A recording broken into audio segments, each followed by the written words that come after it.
한국 서울, 세계 최초로 심야 시간대 자율주행 대중교통 서비스를 시작했습니다. 한밤중에 인적이 드문 도시를 무인 버스가 달리는 광경은 마치 공상과학 영화의 한 장면 같습니다. 하지만 이것이 서울 시민들의 새로운 일상이 되었습니다. 오늘 저희가 주목할 소식은 한국이 또다시 세계 기술의 흐름을 앞서가고 있다는 점입니다. 지난해 11월부터 서울시는 새벽 동행 자율주행 버스라는 이름의 심야 무인 버스 서비스를 정식 운행하기 시작했습니다. 도봉산역에서 영등포역까지 왕복거리 50km를 완전 자율주행으로 운행하는 세계 최초의 사례입니다. 특히 주목할 점은 이 버스가 운행되는 시간대입니다. 새벽 3시 30분, 대부분의 대중교통이 끊긴 시간에 출발하는 이 버스는 심야 근무자들에게는 그야말로 구세주와 같은 존재입니다. 법적 안전장치로 운전석에는 운전자가 탑승하지만 대부분의 주행은 자율주행 시스템이 담당합니다. 해외 언론들도 이 소식에 주목하고 있습니다. 영국 BBC는 서울의 밤을 지키는 로봇버스라는 제목의 특집 기사를 통해 한국의 자율주행 기술이 이미 상용화 단계에 접어들었다고 평가했습니다. 독일의 교통 전문지 아우토모빌 보케는 유럽이 논의하는 동안 아시아는 이미 달리고 있다라는 표현으로 한국의 빠른 기술 도입 속도를 부러워했습니다. 소셜미디어에서도 이 버스에 대한 관심이 뜨겁습니다. 한미국인 관광객은 자신의 인스타그램에 밤에 아무도 운전하지 않는 버스를 타고 서울을 가로지르는 경험은 마치 미래로 여행을 온 것 같다라는 소감을 남겼습니다. 캐나다의 한 교통공학 전문가는 트위터에 서울의 자율주행 버스는 단순한 기술 시연이 아닌 실제 시민들의 필요를 충족시키는 혁신적 사례라고 극찬했습니다. 이제 저희는 이 새로운 기술이 어떻게 실제 서울 시민들의 삶에 영향을 미치고 있는지, 그리고 이 기술의 뒤에 숨겨진 한국만의 특별한 이야기는 무엇인지 살펴보려고 합니다. 과연 무인 버스는 미래 교통의 표준이 될 수 있을까요? 그리고 왜 하필 한국에서 이런 혁신이 먼저 시작된 것일까요? 다양한 측면에서 이 혁신적인 교통수단을 조명해 보겠습니다. 그럼 지금부터 서울의 새벽을 달리는 무인 버스의 실체를 함께 살펴보시죠. 저는 미국 출신 유튜버 제이크입니다. 오늘은 정말 특별한 경험을 하러 왔어요. 지금 시간이 새벽 3시 15분이네요. 이렇게 이른 시간에 일어난 건 정말 오랜만인데 오늘은 특별한 이유가 있습니다. 바로 세계 최초로 정식 운행 중인 자율주행 버스를 타보기 위해서죠. 지금 저는 서울 북쪽에 있는 도봉산역에 도착했습니다. 새벽인데도 역 주변에는 몇몇 사람들이 보이네요. 아마도 저처럼 이 특별한 버스를 기다리는 분들이겠죠? 여기 버스 정류장에 A160 새벽 동행 자율주행 버스라고 적힌 안내판이 보입니다. 와, 버스가 도착했어요. 겉보기에는 일반 버스와 크게 다르지 않네요. 하지만 자세히 보니 지붕과 전면, 측면에 작은 센서들이 여러 개 보입니다. 그리고 버스 앞면에는 자율주행 운행 중이라는 표시가 있어요. 버스에 탑승해 볼게요. 운전석에 기사님이 앉아있네요. 설명을 들어보니 현재 한국의 법규상 완전 무인 운행은 허용되지 않아서 비상 상황에 대비해 운전자가 탑승한다고 합니다. 하지만 실제 운전은 대부분 자율주행 시스템이 담당한다고 하네요. 자, 이제 출발합니다. 와, 정말 신기해요. 운전자분이 핸들에서 손을 떼고 있는데도 버스가 부드럽게 출발했어요. 창밖을 보니 새벽의 서울이 조용히 지나가고 있습니다. 신호등도 정확히 인식하고 차선도 완벽하게 유지하네요. 지금 옆자리에 앉아 계신 분이 환경미화원분이라고 하는데 매일 이 버스를 이용하신다고 해요. 예전에는 택시를 타거나 동료의 차를 얻어 타야 했는데 이 버스가 생긴 후로는 교통비도 크게 절약되고 출퇴근이 한결 편해졌다고 하시네요. 어머, 지금 버스가 갑자기 속도를 줄였어요. 앞에 도로에 작은 장애물이 있었나 봐요. 센서가 이것을 감지하고 자동으로 감속한 거죠. 일반 버스였다면 운전자가 미처 발견하지 못했을 수도 있는데 정말 안전하게 운행되고 있다는 느낌이 듭니다. 지금 우리는 한강을 건너고 있어요. 새벽녘의 한강은 정말 아름답네요. 도시의 불빛이 강물에 반사되어 반짝이는 모습이 잠시만요. 지금 버스가 차선을 바꾸고 있어요. 다른 차량을 피하기 위해 자동으로 차선을 변경하는 모습이 정말 인상적입니다. 제가 지금까지 여러 나라의 자율주행 시스템을 체험해봤지만 실제 도로에서 일반 승객을 태우고 운행하는 사례는 처음 봅니다. 미국이나 유럽에서는 아직 테스트 단계에 머물러 있거나 아주 제한된 구역에서만 운행되고 있죠. 버스 안에 설치된 모니터를 보니 현재 자율주행 상태와 주변 환경을 실시간으로 보여주고 있어요. 빨간색, 파란색, 녹색 등 다양한 색상으로 주변 물체를 인식하고 분류하는 모습이 보입니다. 보행자는 빨간색, 다른 차량은 파란색, 도로 구조물은 녹색으로 표시되네요. 지금 버스 안내 방송이 나오고 있습니다. 현재 자율주행 시스템이 정상 작동 중입니다. 승객 여러분의 안전을 위해 반드시 안전벨트를 착용해 주세요. 일반 버스와는 달리 모든 좌석에 안전벨트가 있고 실제로 대부분의 승객들이 착용하고 있어요. 버스 내부를 좀 더 살펴볼게요. 일반 버스보다 좌석이 조금 더 넓고 편안한 것 같습니다. 그리고 각 좌석마다 USB 충전 포트가 있네요. 새벽 시간대에 이동하는 승객들을 위한 세심한 배려가 느껴집니다. 지금 창밖을 보니 다른 차량들이 우리 버스를 신기하게 쳐다보고 있어요. 아무래도 자율주행 표시가 눈에 띄는 모양이네요. 한 택시 기사님이 창문을 내리고 엄지손가락을 치켜 세우는 모습도 보입니다. 지금 약간 복잡한 교차로에 들어서고 있는데요. 여러 방향에서 차들이 오가고 있어요. 정말 궁금했던 부분인데 복잡한 상황에서 자율주행 시스템이 어떻게 대처하는지 볼 수 있겠네요. 와, 정말 놀랍습니다. 사람이 운전하는 것보다 더 부드럽고 정확하게 교차로를 통과했어요. 지금까지 약 30분 정도 탑승했는데 목적지인 영등포역에 거의 다 온 것 같습니다. 이 버스의 가장 인상적인 점은 기술적인 완성도뿐만 아니라 실제로 필요한 사람들에게 실질적인 도움을 주고 있다는 점이에요. 새벽에 일하는 필수 인력들, 특히 저소득층 노동자들에게 안전하고 저렴한 교통수단을 제공하고 있으니까요. 이제 영등포역에 도착했습니다. 여기서 하차하는 분들은 대부분 이 시간에 일을 시작하는 상점 직원들, 청소 노동자분들인 것 같아요. 모두 익숙한 듯 빠르게 하차하시네요. 이 버스가 이미 많은 분들의 일상이 되었다는 느낌이 듭니다. 저는 좀 더 자세한 정보를 알아보기 위해 여기 운전석 옆에 계신 관리자 분과 이야기를 나눠보려고 합니다. 지금까지 서울의 자율주행 버스 첫 탑승 경험이었습니다. 정말 놀랍고 인상적인 경험이었어요. 서울의 새벽,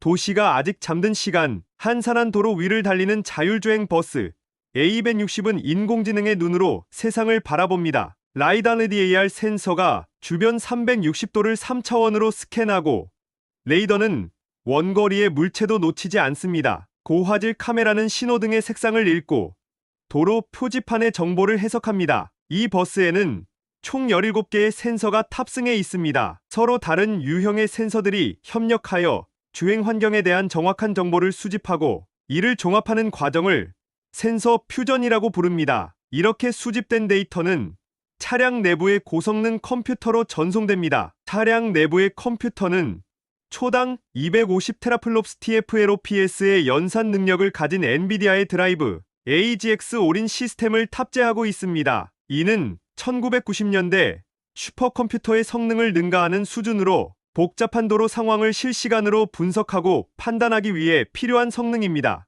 이 컴퓨터는 딥러닝 알고리즘을 통해 주변 환경을 인식합니다. 보행자, 자전거, 다른 차량, 도로 시설물 등을 구분하고 각각의 움직임을 예측합니다. 서울시의 자율주행 버스는 특히 행동 예측 알고리즘이 뛰어난데 이는 다른 도로 이용자의 행동 패턴을 학습하여 그들의 다음 행동을 예측하는 기술입니다. 자율주행 시스템의 또 다른 핵심은 정밀 지도입니다. 일반적인 내비게이션 지도보다 100배 이상 정밀한 HD맵을 사용하여 차선 단위의 위치를 10cm, 오차 범위 내에서 파악합니다. 도로의 경사도, 커브의 곡률, 신호등의 정확한 위치까지 모두 포함된 이 지도는 한국의 지도 제작 기술력의 결정체입니다. 또한 VXV Hack to Everything 통신 기술을 통해 주변 인프라와 실시간으로 데이터를 주고받습니다. 교차로의 신호 정보를 미리 수신하거나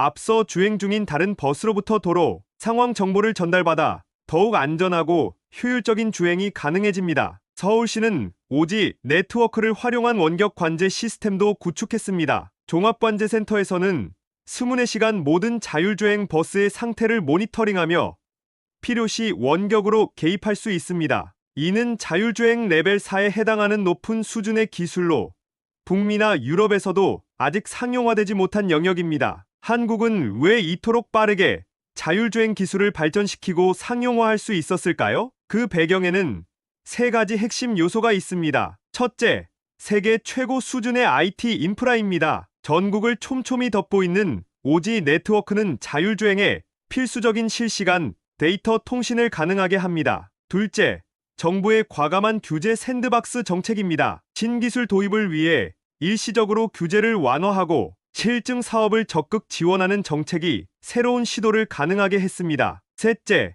높은 디지털 수용성을 가진 시민들입니다. 새로운 기술에 대한 거부감이 적고 오히려 적극적으로 수용하는 문화가 빠른 상용화의 밑거름이 되었습니다. 새벽 3시 30분, 김철수 씨 53세는 자율주행 버스에 올라탑니다. 19년째 강남역 인근 오피스 빌딩에서 청소 업무를 담당하고 있는 그는 이 버스가 생기기 전에는 매일 택시비로 10,000원 이상을 지출해야 했습니다. 한 달이면 60만 원에 가까운 금액이 교통비로 나갔고 이는 그의 월급의 상당 부분을 차지했습니다. 이 버스가 생긴 후로는 교통비가 많이 절약되어 한 달에 50만 원 정도가 남으니까 그 돈으로 손자 학원비도 보태주고 있어요. 김철수 씨뿐만 아니라 서울시 통계에 따르면 2025년 4월 기준으로 매일 약 350명의 승객이 이 새벽 노선을 이용하고 있습니다. 이들 중 78%는 청소, 배달, 경비, 시장 상인 등 필수 업종에 종사하는 노동자들입니다. 박소연 경관이 19세는 이 버스를 안전지킴이라고 부릅니다. 밤 근무를 마치고 귀가하는 그녀에게 이 버스는 안전한 귀갓길을 제공합니다. 예전에는 밤 근무 후에 집에 가는 게 항상 불안했어요. 인적이 드문 새벽 시간에 혼자 길을 걷거나 택시를 타야 했으니까요. 지금은 다른 승객들도 있는 공공장소인 버스를 이용할 수 있어서 심리적으로 훨씬 안심이 됩니다. 24시간 경제가 활성화되면서 심야 시간대에 이동해야 하는 사람들이 늘고 있지만 대중교통은 이에 발맞추지 못했습니다. 한국교통연구원의 2023년 조사에 따르면 서울에서 심야 시간 밤 12시 새벽 5시에 이동하는 인구는 약 78만 명으로 추산됩니다. 이들 중 상당수가 교통 사각지대에 놓여 있었고 자율주행 버스는 이러한 문제를 해결하는 한 가지 방안으로 등장했습니다. 자율주행 버스의 운행은 경제적 측면에서도 효율적입니다. 기존 버스 대비 20% 정도 연료 효율이 높고 급발진이나 급제동이 거의 없어 차량 마모도 적습니다. 장기적으로는 인건비 절감 효과도 기대할 수 있어 서울시는 이를 통해 더 많은 심야 노선을 추가로 운영할 계획을 세우고 있습니다. 이 버스는 또한 교통약자들에게 특별한 배려를 제공합니다. 휠체어 사용자를 위한 자동 경사로가 설치되어 있고 시각장애인을 위한 음성 안내 시스템도 갖추고 있습니다. 더불어 외국인을 위한 4개 국어 한국어, 영어, 중국어, 일본어 안내 서비스도 제공합니다. 자율주행 버스는 새로운 일자리도 창출하고 있습니다. 비록 운전사의 역할은 줄어들지만 관제센터, 모니터링 요원, 자율주행 시스템 정비사, 소프트웨어 엔지니어 등 새로운 형태의 일자리가 생겨나고 있습니다. 서울시 자율주행 전담팀에 따르면 현재 약 120명이 관련 분야에서 근무 중이며 향후 5년간 500명 이상의 새로운 일자리가 생길 것으로 예상됩니다. 기술이 일자리를 빼앗는 것이 아니라 더 나은 일자리로 변화시키는 과정입니다. 서울시 교통정책과 김태원 과장의 말입니다. 우리는 이 변화의 과정에서 누구도 소외되지 않도록 직업 재교육 프로그램도 함께 운영하고 있습니다. 자율주행 버스가 도로를 달리기까지 법적 장벽을 넘는 것이 가장 큰 과제였습니다. 한국은 2020년 자율주행 자동차 상용화 촉진 및 지원에 관한 법률을 제정하며 세계에서 가장 앞선 자율주행 법제도를 마련했습니다. 이 법은 자율주행차의 정의부터 안전기준, 사고 발생 시 책임 소재까지 명확히 규정하고 있습니다. 특히 주목할 점은 규제 샌드박스 제도입니다. 이 제도는 혁신적인 기술이나 서비스가 기존 규제에 막히지 않도록 일시적으로 규제를 유예하는 것인데 자율주행 버스는 이 제도의 대표적인 수혜자입니다. 서울시는 2023년 이 제도를 활용해 심야, 시간대 제한적 자율주행 운행을 먼저 시작할 수 있었습니다. 안전에 대한 철저한 검증도 이루어졌습니다. A160 노선이 정식 운행을 시작하기 전 약 1년간 무려 10만 킬로미터 이상의 테스트 주행이 실시되었습니다. 이는 지구를 2바퀴 반 도는 거리로 다양한 날씨와 도로 상황에서의 안전성을 검증하기 위함이었습니다. 자율주행 버스에는 특별한 보험도 적용됩니다. 일반 자동차 보험과는 달리 시스템 오류로 인한 사고까지 포괄하는 자율주행 특약보험이 개발되었습니다. 보장 한도액도 일반 차량의 2배인 2억 원으로 설정되어 만일의 사고에 대비하고 있습니다. 윤리적 측면에서도 많은 논의가 있었습니다. 자율주행 시스템이 불가피한 사고 상황에서 어떤 결정을 내려야 하는지, 이른바 트롤리 딜레마에 대한 사회적 합의가 필요했습니다. 한국은 2022년 자율주행 윤리 가이드라인을 제정하여 인간의 생명을 최우선으로 보호하되 피해를 최소화하는 방향으로 프로그래밍하도록 규정했습니다. 승객들의 안전을 위한 특별한 조치도 마련되었습니다. 일반 버스와 달리 자율주행 버스의 모든 좌석에는 안전벨트 착용이 의무화되어 있습니다. 또한 비상 상황 발생 시 승객이 직접 제어권을 요청할 수 있는 비상 호출 버튼이 여러 곳에 설치되어 있습니다. 데이터 보안과 프라이버시 보호도 중요한 이슈입니다. 자율주행 버스는 주행 중 수많은 카메라와 센서를 통해 주변 환경을 기록합니다. 이 과정에서 불가피하게 개인정보가 수집될 수 있기 때문에 서울시는 자율주행 데이터 보호 지침을 마련하여 수집된 데이터의 익명화와 안전한 관리를 보장하고 있습니다. 자율주행 기술의 발전은 사회적 책임에 대한 새로운 질문을 던집니다. 누가 이 기술의 혜택을 가장 먼저 받아야 하는가? 서울시는 이 질문에 대한 답으로 교통 취약계층을 위한 서비스를 우선적으로 도입했습니다. 심야 노동자, 교통 사각지대 거주자, 장애인 등이 첫 번째 수혜자가 되도록 정책을 설계한 것입니다. 획기적인 기술 혁신에도 불구하고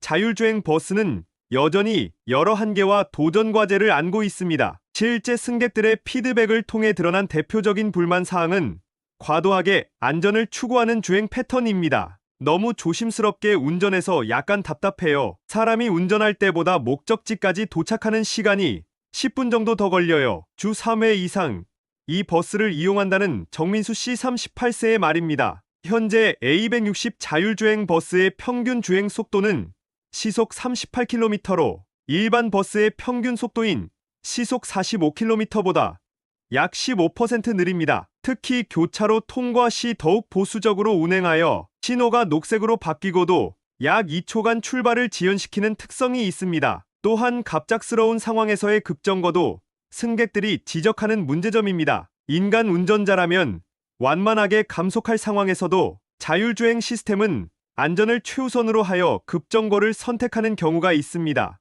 이는 승차감을 떨어뜨리고 특히 서 있는 승객들에게 위험할 수 있습니다. 날씨에 따른 성능 변화도 해결해야 할 과제입니다. 폭우나 폭설 시에는 센서의 성능이 저하되어 수동 운전으로 전환하는 경우가 종종 발생합니다. 2024년 겨울 서울에 내린 대설 당시 A160 노선은 이틀간 자율주행 기능을 중단하고 일반 버스처럼 운행한 바 있습니다. 도로 인프라의 한계도 존재합니다. 자율주행 버스는 차선 표시가 명확하고 도로 상태가 양호한 구간에서 최적의 성능을 발휘합니다. 하지만 도색이 흐려진 차선이나 공사 중인 구간에서는 여전히 인간 운전자의 개입이 필요한 상황입니다. 통신 인프라에 대한 의존도가 높다는 점도 잠재적 위험 요소입니다. 오지 네트워크 장애가 발생하면 관제센터와의 연결이 끊어질 수 있으며 이 경우 안전을 위해 자동으로 감속하거나 정차하도록 프로그래밍되어 있습니다.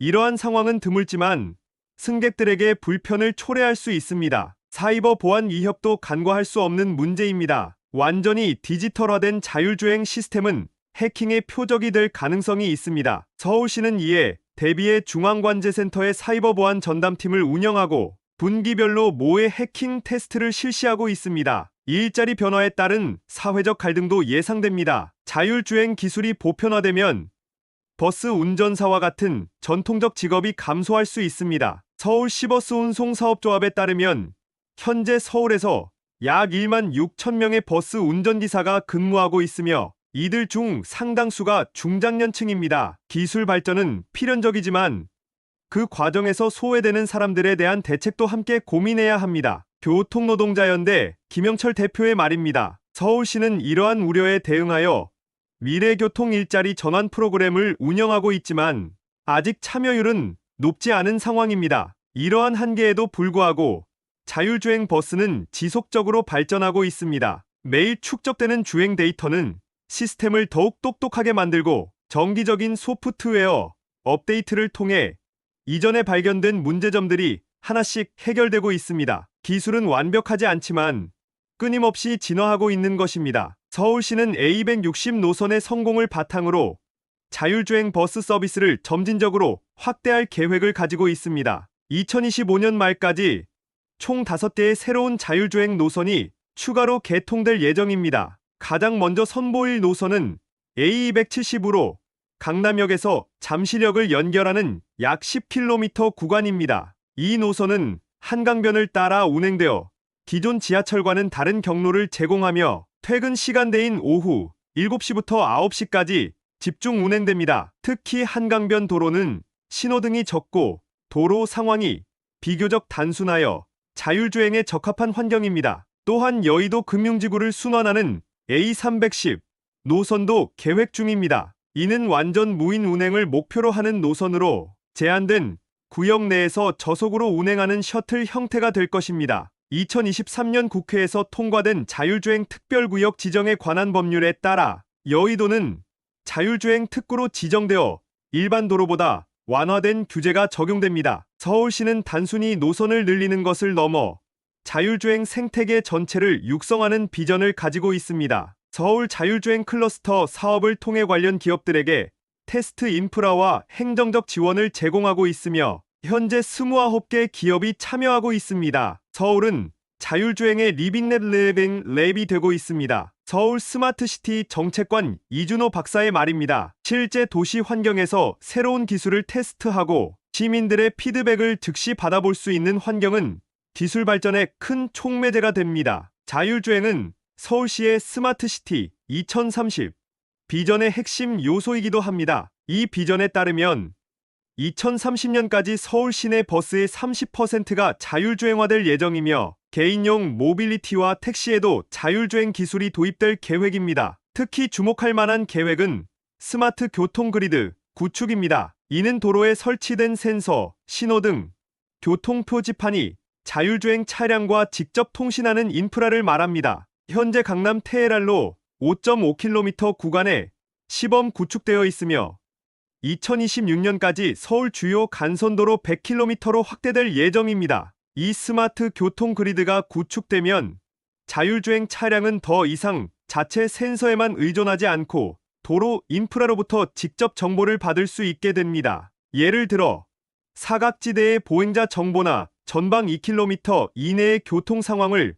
미리 전달받아 더욱 안전하고 효율적인 주행이 가능해집니다. 서울시는 또한 자율주행 빅데이터 센터를 설립하여 모든 자율주행 차량이 수집한 데이터를 익명화하여 공유하는 플랫폼을 구축하고 있습니다. 이 데이터는 연구기관과 기업들에게 제공되어 더 나은 알고리즘 개발에 활용됩니다. 자율주행은 단순한 기술 혁신이 아니라 도시의 모습 자체를 바꿀 잠재력을 가지고 있습니다. 서울연구원 미래교통팀 최지연 연구원의 말입니다. 주차장의 필요성이 줄어들고 도로 공간이 재구성되며 교통약자의 이동성이 획기적으로 개선될 것입니다. 서울의 자율주행 비전은 국제적으로도 주목받고 있습니다. 2024년 스마트시티 엑스포에서 서울의 자율주행 전략은 가장 실용적인 미래 교통 모델로 선정되었으며 싱가포르, 두바이 등 여러 도시에서 벤치마킹을 위해 서울을 방문하고 있습니다. 전 세계적으로 자율주행 기술 개발은 활발하게 진행되고 있지만 상용화 수준과 접근 방식은 국가마다 상당한 차이를 보입니다. 한국의 사례를 더 잘 이해하기 위해 주요국의 자율주행 현황을 비교해 보겠습니다. 미국은 민간 기업 주도의 자율주행 개발이 특징입니다. 웨이모, 크루즈, 테슬라 등 기업들이 기술 개발을 선도하고 있으며 정부는 규제 완화를 통해 이를 지원하는 역할을 합니다. 특히 애리조나, 캘리포니아 등 일부 주에서는 완전 무인 자율주행 택시 서비스가 제한적으로 운영 중입니다. 그러나 미국의 자율주행은 대중교통보다는 개인 모빌리티나 택시 서비스에 초점이 맞춰져 있습니다. 공공버스의 자율주행화는 아직 시범 사업 수준에 머물러 있으며 미네소타, 미시건 등 일부 주에서 소규모로 운영되고 있을 뿐입니다. 유럽은 철저한 검증과 점진적 접근이 특징입니다. 특히 독일은 2022년 자율주행법을 제정하여 법적 기반을 마련했지만 실제 도입은 매우 신중하게 진행하고 있습니다. 현재 함부르크, 미넨 등 주요 도시에서 저속 셔틀 버스 형태의 자율주행 서비스가 제한된 구역 내에서 운영 중입니다. 프랑스 파리는 2024년 올림픽을 계기로 자율주행 셔틀을 도입했으나 기존 대중교통을 보완하는 라스트 마일 솔루션으로 포지셔닝하고 있습니다. 스웨덴의 볼보는 화물 운송 분야에서 자율주행 기술을 적극 도입하고 있으며 광산, 항만 등 제한된 환경에서 상용 서비스를 시작했습니다. 중국은 국가 주도의 대규모 프로젝트가 특징입니다. 바이두베이듀의 아폴로 어폴로 플랫폼은 정부의 전폭적인 지원을 받아 베이징, 상하이 등 10개 이상의 도시에서 로보택시 서비스를 운영 중입니다. 선전센전에서는 약 300대의 자율주행 버스가 정기 노선을 운행하고 있으며 이는 규모 면에서 세계 최대입니다. 그러나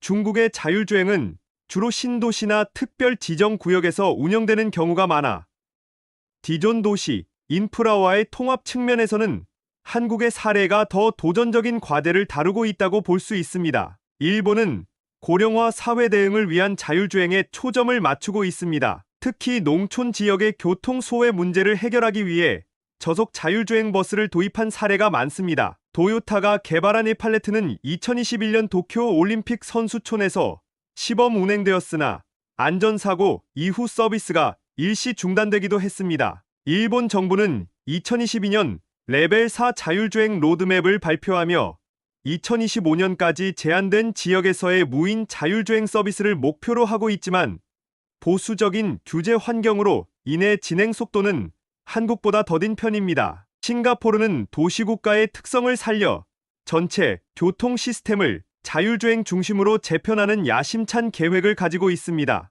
2022년부터 퍼블릭 로드 1에서 자율주행 버스 정규 서비스를 시작했으며 2030년까지 전체 대중교통의 25%를 자율주행화하는 목표를 설정했습니다. 이처럼 각국은 자국의 상황과 필요에 맞게 자율주행 기술을 발전시키고 있습니다. 한국의 특징은 첫째, 실용성에 초점을 맞춘 점입니다. 단순한 기술 시연이 아니라 심야, 노동자와 같은 실제 수요층을 위한 서비스를 우선적으로 도입했습니다. 둘째, 민관 협력 모델의 성공 사례입니다. 정부의 규제 완화와 인프라 투자, 민간 기업의 기술력이 효과적으로 결합되었습니다. 셋째, 기존 도시 환경에 통합된 접근 방식입니다. 새로운 도시를 건설하는 것이 아니라 복잡한 기존 도심에 자율주행 시스템을 통합하는 도전적인 과제를 수행하고 있습니다. 6개월 후 제이크는 다시 한번 서울의 자율주행 버스를 탑승해 보기로 했습니다. 첫 탑승 이후 시스템이 어떻게 발전했는지,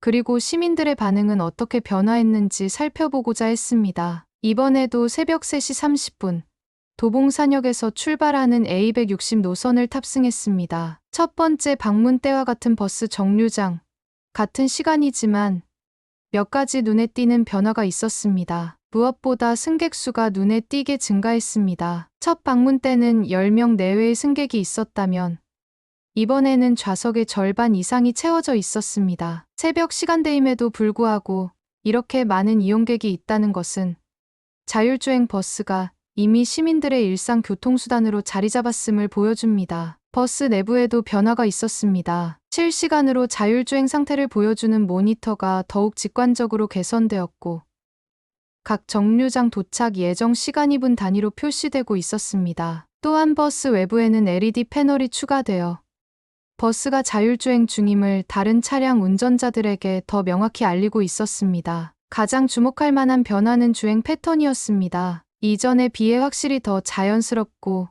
부드러운 주행이 가능해졌습니다. 급정거의 빈도가 줄었고 차선 변경도 더 자신감 있게 수행했습니다. 이는 6개월간 축적된 데이터와 지속적인 알고리즘 개선의 결과입니다. 이번에는 영등포역에서 하차하지 않고 회차하여 다시 도봉산역으로 돌아가는 전체 노선을 체험해보기로 했습니다. 왕복 50km, 약 90분의 여정 동안 버스는 단 한 번의 수동 전환 없이 완벽하게 자율주행을 유지했습니다. 차 내에서 만난 정기 이용객들의 반응도 흥미로웠습니다. 처음에는 호기심과 약간의 불안감으로 이 버스를 이용했던 승객들이 이제는 완전히 익숙해져 오히려 일반 버스보다 자율주행 버스를 선호한다고 말했습니다. 처음에는 로봇이 운전하는 버스라니 좀 무서웠어요. 그런데 지금은 오히려 더 안전하게 느껴져요. 급출발, 급정거가 없어서 편안하게 잠도 잘 수 있고요. 심야 편의점 직원이라는 김지연 씨 26세의 말입니다. 또 다른 승객은 버스의 정시성을 높이 평가했습니다. 일반 버스는 운전기사님에 따라 도착 시간이 들쭉날쭉한데 이 버스는 정말 정확해요. 3분 이상 지연된 적이 한 번도 없어요. 병원 야간 보안요원으로 일한다는 박상현 씨 42세의 말입니다. 흥미로운 점은 승객들이 이제 이 버스를 특별한 것이 아닌 일상의 일부로 받아들이고 있다는 것입니다. 첫 방문 때는 많은 승객들이 자율주행이라는 사실에 신기해하며 창밖을 주시했지만 이제는 대부분이 스마트폰을 보거나 졸고 있었습니다. 기술이 일상이 되는 순간을 목격한 것입니다. 이번 탑승에서 또 하나 발견한 변화는 버스 정류장의 변화였습니다. 일부 정류장에는 스마트 쉘터가 설치되어 있었는데 이는 자율주행 버스의 정확한 도착 시간을 알려주고 승객 수에 따라 에어컨이나 히터의 세기를 자동 조절하는 첨단 시스템이었습니다. 서울의 자율주행 버스는 단순한 교통수단을 넘어 도시 인프라 전체의 스마트화를 이끄는 촉매제가 되고 있었습니다. 그리고 그 중심에는 기술을 일상에 자연스럽게 통합시키는 한국 특유의 문화가 있었습니다. 자율주행 대중교통 분야에서 한국의 접근 방식이 갖는 독특함을 더 깊이 이해하기 위해 미국과 일본의 구체적인 사례와 비교해 보겠습니다. 미국 미시건주 디트로이트에서는 2023년부터 디트로이트 프로젝트의 일환으로 자율주행 셔틀 버스를 운행하고 있습니다. 그러나 이 서비스는 다운타운 2.7km 구간만을 커버하는 순환형 셔틀로 기존 대중교통을 대체하기보다는 보완하는 역할에 그치고 있습니다. 디트로이트 교통국의 마이클 핸더슨 국장은 우리는 아직 기술 검증 단계에 있다고 설명합니다. 완전한 도시 규모의 자율주행 대중교통은 앞으로 510년 후에나 가능할 것으로 예상합니다. 실제로 미국의 자율주행 버스는 대부분 시속 25km 이하의 저속으로 운행되며 일반 차량과 분리된 전용 차로에서만 운행되는 경우가 많습니다. 또한 미국의 자율주행 프로젝트는 주로 연방정부나 주정부의 연구, 보조금에 의존하고 있어 보조금이 끝나면 서비스도 중단되는 사례가 많습니다. 2022년 콜럼버스시의 스마트 서큐트 프로젝트가 3년간의 시범 운행 후 중단된 것이 대표적인 예입니다. 일본의 경우 교토시는 2023년부터 마이크로 트랜지지라는 자율주행 순환버스를 운행하고 있습니다. 이 버스는 관광객이 많은 교토 중심부의 문화재 구역을 순환하며 시속 20km 이하의 저속으로 운행됩니다. 도쿄에서는 오다이바 지역의 자율주행 버스 노선이 있지만 이 역시 약 5km의 짧은 구간을 순환하는 형태입니다. 일본 국토교통성의 하세가와 토시히로 과장은 일본은 안전을 최우선으로 하기 때문에 완전 자율주행보다는 운전자 지원 시스템 개발에 초점을 맞추고 있다고 설명합니다. 이러한 사례들과 비교할 때 서울의 A160 자율주행 버스가 갖는 차별점은 명확합니다. 첫째, 실제 도시 환경에서의 장거리 운행입니다. A160 노선은 왕복 50km로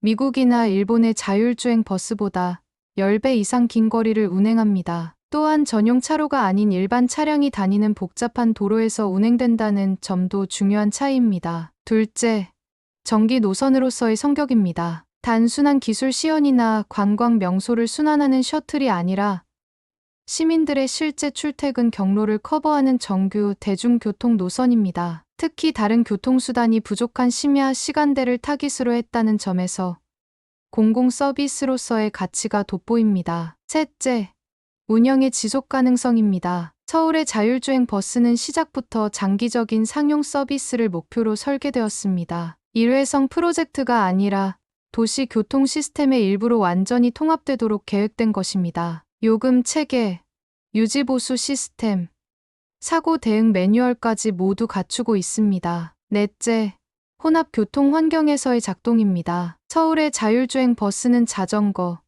이륜차, 불법 주정차 차량 등 예측하기 어려운 다양한 교통 참여자들이 있는 복잡한 도시 환경에서 운행됩니다. 이는 통제된 환경에서의 운행보다 훨씬 높은 수준의 기술을 요구합니다. 마지막으로 기술과 사회적 필요의 균형입니다. 서울의 자율주행 버스는 첨단 기술을 자랑하기 위한 것이 아니라 실제 사회 문제 심야, 교통 부족, 필수 노동자 지원 등을 해결하기 위한 수단으로 도입되었습니다. 이러한 실용적 접근은 시민들의 높은 수용성으로 이어졌습니다. 이러한 차별점들은 한국의 자율주행 접근 방식이 단순한 기술적 우위가 아니라 사회적 맥락과 시민의 필요를 깊이 이해한 결과임을 보여줍니다. 자율주행 기술은 어느 나라에서나 발전하고 있지만 이를 도시의 실제 문제 해결에 효과적으로 적용하는 방식에서 한국은 독보적인 위치에 있습니다. A160 자율주행 버스가 정식 운행을 시작한 지 6개월.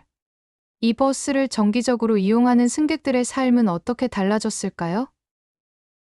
실제 이용자들의 이야기를 통해 기술 혁신이 가져온 일상의 변화를 살펴보겠습니다. 새벽 청소 노동자 이영숙 씨 58세는 이 버스 덕분에 월 45만 원의 교통비를 절약하게 되었습니다. 그녀는 이렇게 절약된 돈으로 오랫동안 미뤄왔던 치과 치료를 받을 수 있었다고 합니다. 예전에는 택시비가 너무 부담돼서 몇 번이나 걸어간 적도 있어요. 1시간 넘게요. 이제는 그런 걱정 없이 편하게 출근할 수 있어요. 대학원생 정민우 씨 27세는 심야 아르바이트를 마치고 귀가하는 길에 이 버스를 이용합니다. 예전에는 집에 갈 방법이 없어서 24시간 카페에서 아침까지 시간을 보내고 첫 차를 타고 귀가하곤 했어요. 지금은 일을 마치고 바로 집에 갈 수 있어 수면 시간이 늘고 건강이 좋아졌습니다. 환경미화원 박철수 씨 55세의 경우 자율주행 버스 덕분에 가족과의 시간이 늘었다고 합니다. 예전에는 대중교통이 없어서 동료들과 함께 차를 얻어 타곤 했는데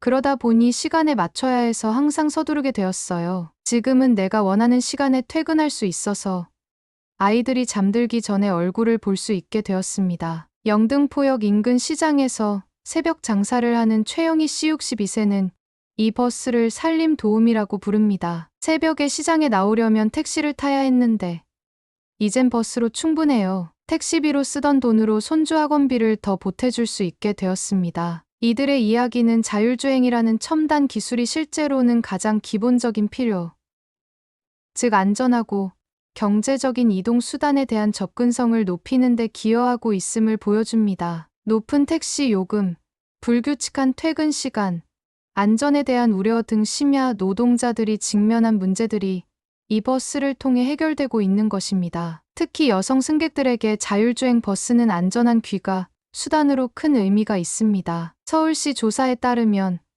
A160 노선의 여성 이용객 비율은 일반 버스보다 15% 높은 41%입니다. 간호사 김민지 씨 31세는 심야에 혼자 택시를 타는 것보다 여러 승객이 함께 있는 버스가 심리적으로 안심이 됩니다. 게다가 버스 내부가 항상 밝게 유지되고 CCTV가 작동 중이라는 안내 방송도 안정감을 줍니다. 라고 말합니다. 자율주행 버스는 또한 디지털 소외 계층에게도 배려를 제공합니다. 다른 교통수단과 달리 앱이나 카드 없이도 현금으로 요금을 낼 수 있고 간단한 손 동작만으로 정차 요청이 가능합니다. 이는 스마트폰 사용이 익숙지 않은 고령층에게 특히 중요한 점입니다. 저는 그런 앱 같은 거 잘 몰라요. 그런데 이 버스는 그냥 타면 되니까 좋아요. 70대 승객 박순자 할머니의 말입니다. 기사님 없이 다닌다고 해서 처음엔 무서웠는데 지금은 오히려 더 편안하게 느껴져요. 덜컹거림도 없고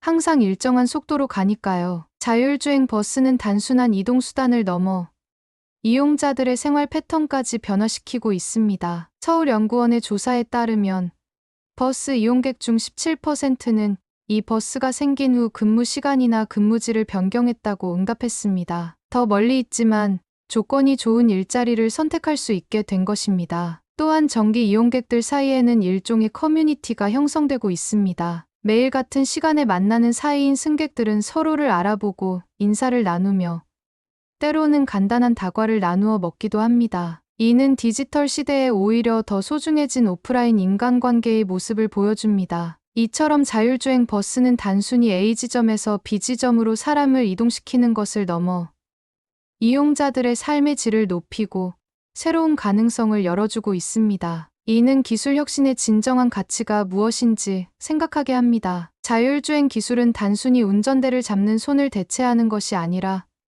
도시 교통의 패러다임을 근본적으로 변화시킬 잠재력을 가지고 있습니다. 서울의 자율주행 버스 사례를 통해 우리는 이러한 변화의 초기 단계를 목격하고 있습니다. 미래 도시 교통의 첫 번째 특징은 연결성입니다. 자율주행 차량은 단독으로 작동하는 것이 아니라 다른 차량, 교통 인프라, 심지어 보행자의 스마트폰과도 실시간으로 정보를 주고받습니다. 서울시는 2026년까지 주요 간선도로 100km 구간의 VEX 통신 인프라를 구축할 계획입니다. 이는 자율주행 차량이 더욱 안전하고 효율적으로 운행될 수 있는 기반이 될 것입니다. 두 번째 특징은 공유입니다. 개인 소유의 자동차 대신 필요할 때 호출하여 사용하는 공유 모빌리티가 확산될 것으로 예상됩니다. 서울시는 2027년부터 강남 지역에서 자율주행 택시 로보택시 서비스를 시범 운영할 계획을 가지고 있습니다. 또한 수요 응답형 자율주행 버스도 준비 중인데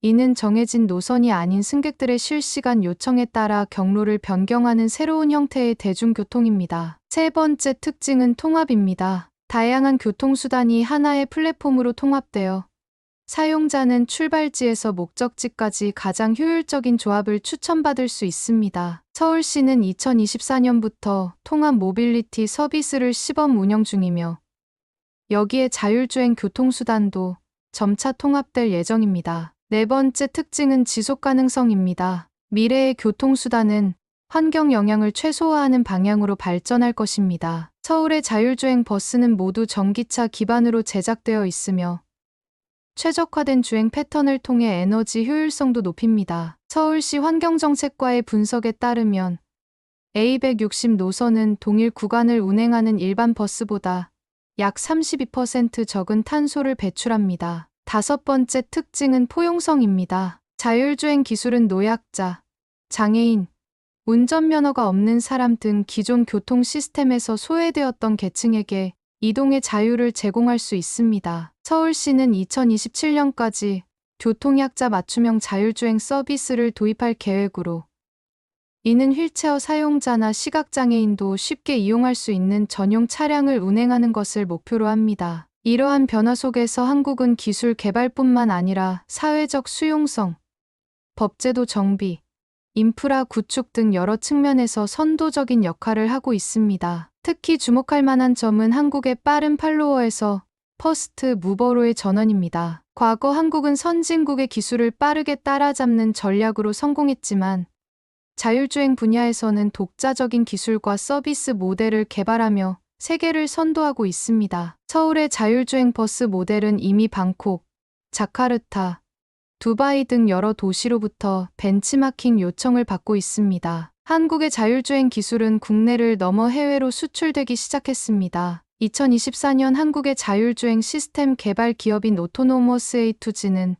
베트남 하노이시와 자율주행 버스 20대 공급 계약을 체결했으며 또 다른 기업인 마스오토 MASO는 사우디아라비아 네옴시티의 자율주행 셔틀 시스템을 납품하고 있습니다. 한국은 자율주행 기술의 개발과 상용화, 그리고 사회적 통합까지 전 과정에서 독특한 모델을 만들어가고 있습니다. 국제교통포럼 ITF 영태 김 사무총장의 평가입니다. 특히 기술 혁신과 사회적 가치를 균형 있게 추구하는 접근 방식은 다른 나라들에게 중요한 참고 사례가 될 것입니다. 자율주행이 가져올 미래의 모습은 아직 완전히 그려지지 않았습니다. 그러나 서울의 사례는 이 기술이 단순한 편의성을 넘어 도시의 형평성, 지속 가능성, 생활의 질을 향상시키는 방향으로 발전할 수 있음을 보여줍니다. 그리고 그 여정에서 한국은 이미 의미 있는 첫걸음을 내딛었습니다. 자율주행 버스가 달리는 서울의 모습은 언뜻 모순된 이미지처럼 보입니다. 600년 역사의 고궁과 첨단 AI 시스템이 공존하는 도시, 전통시장과 스마트 교통 인프라가 함께 숨쉬는 공간. 그러나 이러한 공존이야말로 서울, 나아가 한국의 정체성을 가장 잘 표현하는 키워드입니다. 새벽 4시, 자율주행 버스가 종로를 지날 때 창밖으로 보이는 광경은 인상적입니다. 조선시대부터 이어져 온 종로 거리 위를 미래의 교통수단이 달리고 있는 것입니다. 이는 단순한 시간적 대비를 넘어 역사와 미래가 공존하는 한국 문화의 특별함을 상징합니다. 한국은 급격한 변화와 발전을 겪으며 전통을 버리기보다는 현대화 조화시키는 방식을 선택해왔습니다. 한옥의 구조적 원리를 현대 건축에 적용하거나 전통 문양을 현대 디자인에 재해석하는 시기입니다. 자율주행 버스 역시 이러한 맥락에서 이해할 수 있습니다. 가장 첨단 기술이지만 그 기술이 추구하는 가치는 공동체의 필요를 채우는 것이라는 전통적 가치와 연결됩니다. 서울대 인류학과 김태환 교수는 이를 창조적 계승이라고 표현합니다. 한국의 강점은 과거와 미래, 전통과 혁신 사이의 이분법을 넘어서는 능력입니다. 새로운 기술을 받아들이되 그것을 우리의 문화적 맥락에 맞게 재해석하고 적용하는 것이죠. 실제로 서울의 자율주행 버스는 기술적 측면뿐만 아니라 사회문화적 맥락에서도 한국적 특성을 보여줍니다. 가장 눈에 띄는 것은 정치인 문화의 반영입니다. 완전 자동화된 시스템임에도 불구하고 승객들 간의 교류를 촉진하는 요소들이 설계에 포함되어 있습니다. 예를 들어 좌석 배치가 일부 마주보는 형태로 되어 있어 자연스러운 대화가 가능하고 승객 커뮤니티 형성을 위한 모바일 앱도 제공됩니다. 또한 빨리빨리 문화와 우리라는 집단 정체성도 반영되어 있습니다. 서울의 자율주행 버스가 세계에서 가장 빠르게 상용화될 수 있었던 배경에는 신속한 의사결정과 집단적 합의가 있었습니다. 우리 동네에 첨단 버스가 다닌다는 자부심이 주민들의 적극적인 참여와 수용으로 이어진 것입니다. 한국의 정서적 역동성도 중요한 요소입니다. 한국인들은 새로운 기술에 대한 호기심과 열정이 매우 큰 편입니다. 초기 단계에서는 이 기술이 안전한지, 실용적인지에 대한 의구심도 있었지만 실제 경험 후에는 빠르게 수용하고 일상의 일부로 받아들였습니다. 이러한 개방적 태도는 4,000년 역사를 가진 나라가 최첨단 기술의 테스트베드가 될 수 있는 문화적 바탕이 되었습니다. 그리고 조화의 가치도 빼놓을 수 없습니다. 자율주행 버스 프로젝트는 정부, 기업, 시민, 학계가 유기적으로 협력한 사례입니다. 서울시는 규제를 완화하고 인프라를 제공했고, 기업은 기술을 개발했으며, 시민들은 적극적으로 피드백을 제공했고, 학계는 연구와 평가를 담당했습니다. 이러한 다자간 협력 모델은 한국의 전통적인 공동체 문화가 현대적으로 재해석된 형태입니다. 이처럼 서울의 자율주행 버스는 단순한 기술 혁신을 넘어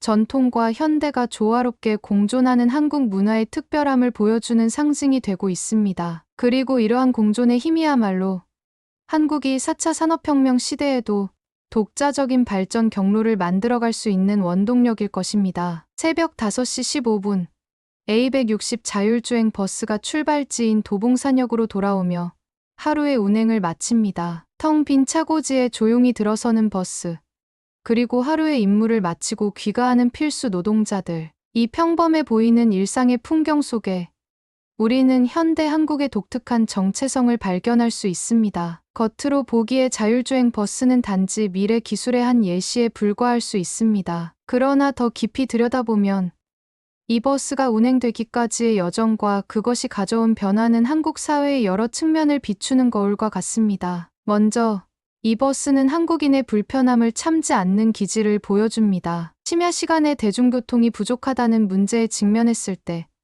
단순히 상황을 받아들이는 대신 기술적 해결책을 모색한 것입니다. 이러한 문제 해결 중심적 접근은 한국이 짧은 기간에 놀라운 발전을 이룰 수 있었던 원동력 중 하나입니다. 또한 실용성을 중시하는 혁신의 사례이기도 합니다. 첨단 기술을 과시하기 위해서가 아니라 실제 사회 문제를 해결하기 위한 목적으로 개발되었기 때문입니다. 이는 한국의 기술 발전이 단순한 모방이나 따라잡기를 넘어 독자적인 필요와 맥락에서 비롯된 창조적 과정임을 보여줍니다. 그리고 포용적 성장의 가치도 담겨 있습니다. 자율주행 버스의 첫 수혜자가 대기업 임원이나 부유층이 아닌 심야 노동자, 교통 소외 계층이었다는 점은 주목할 만합니다. 이는 기술 혁신의 혜택이 사회 전반에 골고루 분배되어야 한다는 한국 사회의 합의를 반영합니다. 이 모든 특성들은 한국이 미래 산업에서 선도적 위치를 차지할 수 있는 문화적, 사회적 토대가 됩니다. 자율주행은 단지 시작점에 불과합니다. 인공지능,